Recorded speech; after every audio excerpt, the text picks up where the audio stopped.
Good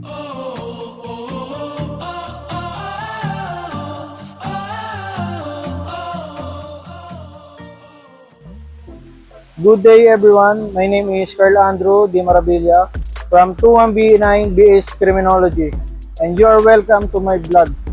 And nandito tayo ngayon sa Wawa, isa sa pinagmamalaki ng bayan ng Montalban, Rizal guys. And makikita niyo sa likod ko ang Wawa Dam at mga naglalaki ang bundok. Isa sa pinagmamalaki ng Montalban, Rizal at nalilingit sa karamihan ng iba. Meron din itong tinatago na kasaysayan na napaka-importante sa Pilipinas.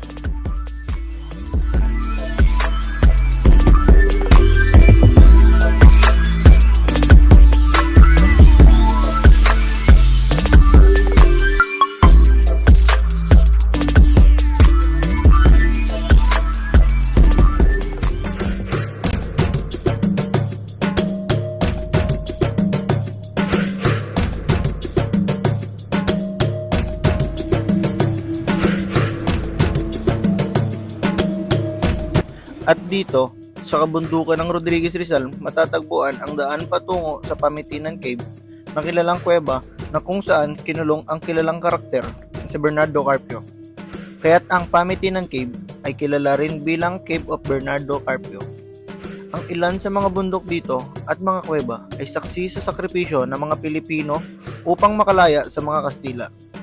Tulad nga nitong Pamitinan Cave. Dahil sa kasaysayan, ang kuwebang ito ay nagsilbing pugad at taguan nila Andres Bonifacio at ng 8 katipunero noong panahon ng mga Kastila. Dito, sinasabi na dito nila itinago ang kanilang armas at nagplano para sa ating kalayaan. Ayon sa kasaysayan, sila Andres ay pumasok sa loob ng kuwebang ito sa araw ng linggo at lumabas sila sa araw ng Biyernes, na kung saan ay idineklara nila ang kalayaan mula sa mga Kastila noong April 12, 1895. Sa paglalakbay natin ay makikita natin ang isang ginawang kuweba na maaaring naging lagusan ng mga katipunero laban sa mga kolonyalismong Amerikano. Magtungo naman tayo ngayon sa isa sa pinagmamalaki ng bayan ng Montalban, ang Wawa Dam. Ang Wawa Dam na ito ay ginawa noong kolonyang Amerikano noong 1909. At ito ang nagsilbing supply ng katubigan sa buong Kamaynilaan. Ngunit ito ay naabandona ng maitatag ang Angat Dam noong 1962. Sa kabila nito, ang Wawa Dam ay isa sa naging pugad ng mga katipunero noong 1899 hanggang 1946 laban sa mga kolonyalismong Amerikano. Ang dam na ito ang nakasaksi kung gaano kadugo at pinaglaban ng ating mga katipunero ang ating bayan laban sa mga mananakop. At sa hanggang ngayon, ang Wawa Dam ay nakakasaksi pa rin sa ilang labanan ng mga rebeldeng naninirahan sa kaduluhan ng Wawa laban sa mga sundalo ng Pilipinas.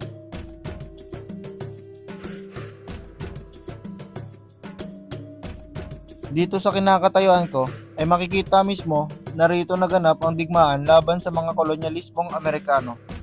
At ipapakita ko sa inyo ang maikling clip at ilang mga litrato. Attack by 38th Division troops on Jap installations at Wawa Dam.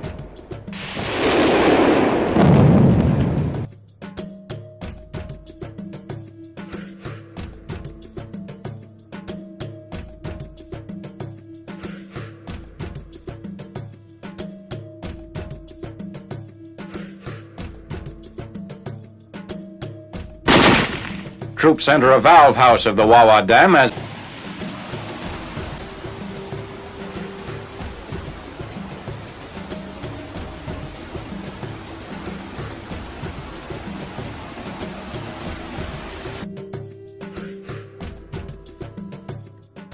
Kung makikita ninyo sa malapitan, ang bahagi ng struktura ng dam ay maraming butas na bakas ng mga bala, simbolo ng digmaan.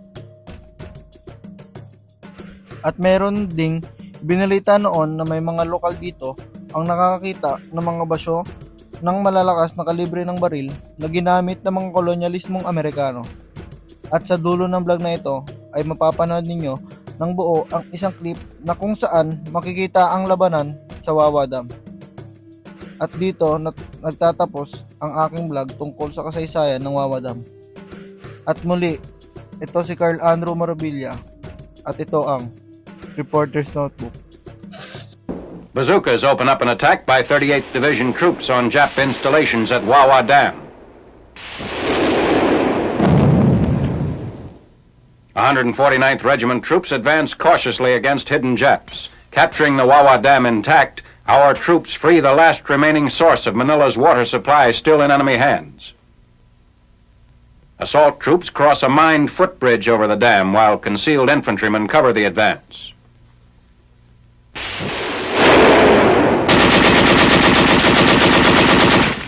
Troops enter a valve house of the Wawa Dam as bazookas blast the enemy from his remaining position.